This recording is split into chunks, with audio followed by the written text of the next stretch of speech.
Something like that. They use oxymorons in literature, at least. But an oxymoron that we use in everyday life is investment expert. Listen carefully, investment expert. Why is an investment expert an oxymoron? It's because there's no such thing as an investment expert. I'm saying, where would you find an Lynch says there are no investment experts. So when people call themselves investment experts and appear on YouTube and things like that, if those kinds of people exist, just turn it off. An investment expert is an oxymoron. An oxymoron, a contradiction in terms. In other words, there is no such thing as an investment expert.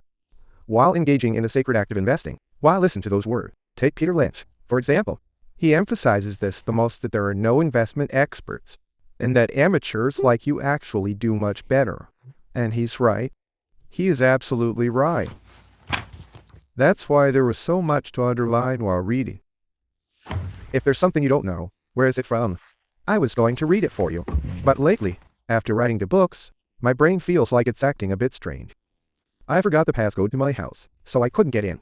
Early this morning, I stood there for 5 minutes, even when I rang the bell. No one woke up, so I waited for 5 minutes.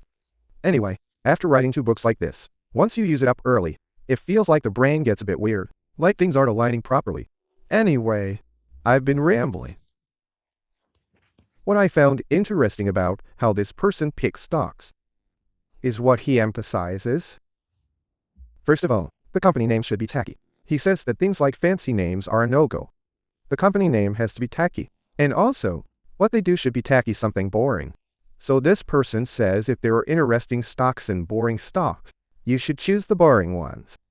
He uses a medicine analogy for these boring stocks, saying a 10-bagger is like a 10 ruda, a 5-bagger is a 5 ruda, and a 3-bagger is a 3 ruda. But to hit 10, 20, or 30 times the return, you have to pick a company with a boring name and one that does boring work. That's the point. There is some insight in that. Of course, it's not an absolute truth. It's not as if telling my children not to study for the civil service exam or not to invest in stocks is an absolute truth. I say those things to emphasize a point. But it's not like they are universal truth. However, that doesn't mean they should be ignored.